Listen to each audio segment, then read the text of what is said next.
Hi Stampin' friends, it's Chris Slogar from BuckeyeInklings.com. Today I want to show you how to make this adorable favor pouch. It's sized to hold one of these individual serve mug cakes just perfectly. And I'm sure there's other things that you could find that fit inside of it. I cased this from Darby Whittier of Rejoice and Create. She was making these last summer, I think, in a Christmas pattern, and oh my goodness, they were adorable. I will show you how to make my spring bunny version here, and I've got carrot cake in there, which is appropriate with my bunny. And then on my website, BuckeyeInklings.com, I'll also link you to her project, which is, as I said, a holiday project. But I just love how this case is just so boxy and crisp. And it's quite easy to make. I think another thing I love about it, it's very efficient. You only need a 6-inch by 12-inch piece of designer paper. And I'm using this pattern from Happiness Blooms. Okay, so let's get started. Get my scoring tool. On the 12-inch side, with the 12-inch side to the ruler, we're going to score at 1 inch, 5 3/4, 6 1/4, and 11 inches. Okay, then we're going to turn it, and with the 6-inch side to the ruler, we're scoring at 3/4 and 5 1/4. And then we're going to flip it over for easier folding, with the mountain and valley part of the score. We're going to flip and score at 1/2 inch and 5 1/2 inches. Okay, so that's creating a little 1/4 inch width between those two scores. All right, and that's going to be that little lip edge that just makes this so crisp and cute. Okay, so I'm going to start by burnishing on all of these lines. And I'm sure you can imagine all kinds of uses for this, even besides mug cakes. It's just such a cute little pouch. For sure I'll be making these for my craft show in the fall. And may even start with some of the leftover Christmas designer papers I have. Oh, be careful to get this. Sorry, I'm talking. I'm not getting my burnishing nice and neat. Okay. Okay, so we've got that, and we're going to score, burnish in the other direction too, those score lines. I love this project, so I'm happy to make this in a spring version. All right, and these sections, these are the flip back. This is great use of two-sided paper because the whole lining and then this edge will be a coordinating paper pattern. Okay, on one side, and if you have a directional pattern, you're going to want to pay attention to that to have a front and a back. I don't, and so from the back I'm defining, I'm just cutting out the last little rectangle at the corners on that trim piece, that fold over hem piece. Okay, so I've left, there's a little section here that scored the 1/4 inch section, but otherwise I've cut away that end piece. Okay, and so what we're going to do is just lock down the trim pieces, the fold over pieces, and then down in this this width, we've got a little section here that we're going to make into a tab. So I'm cutting along the score lines to the first score line I hit, and then I'm also wedging out a bit of that section so that the folding will go easier. Okay, I'm going to do that on the other side as well. So following the score line, just go into the first score line and then wedge out a little section alongside to make a tab. All right, and then, okay, on the inside, we're going to go full length now to lock this. Here, let's reburnish up here where we have this fold. Now that it's going this way.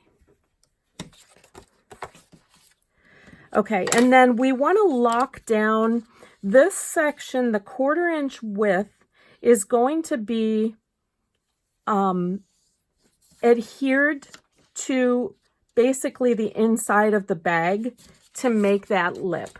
All right, so what I'm going to do is I'm going to put my tear and tape along that 1/4 inch width.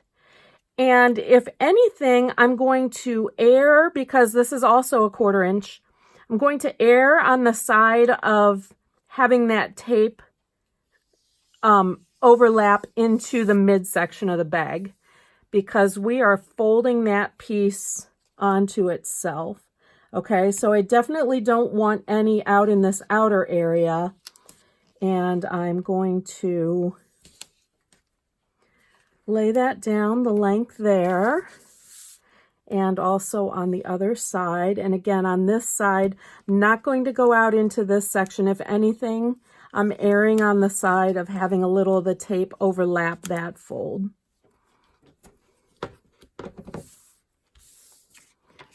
And I went a little too far there. Okay, so I'll reveal that.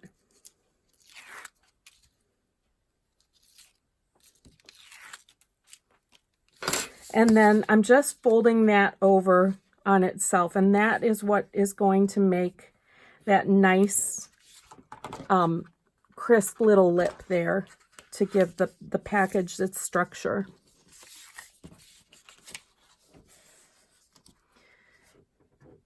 Okay, wouldn't hurt if these are sticking up a little bit, add a little adhesive in there to get that to stick down.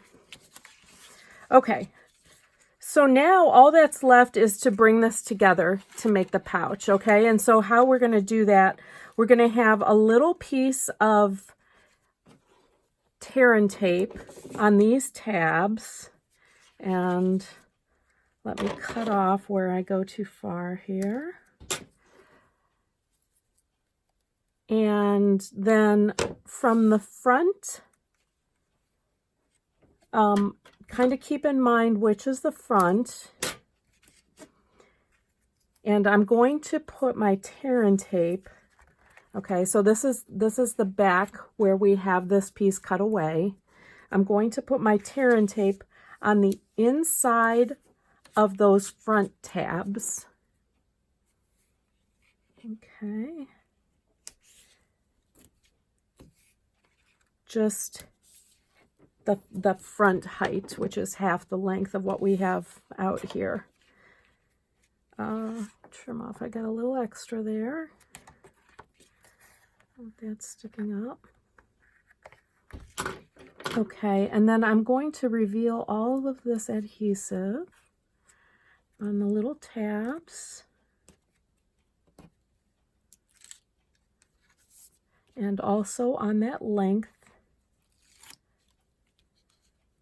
And again, that's the inside of the front tabs. Okay, and first I'm going to stand up the back section and catch the back on the tab.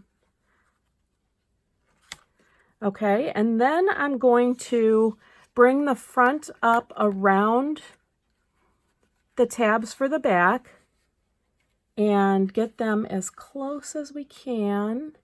And I like to make sure they're matching at the top and then try to press together. It's kind of hard to get in there the full length. But if you have some tweezers like that, that would help too. Okay, and we're going to do that on both sides.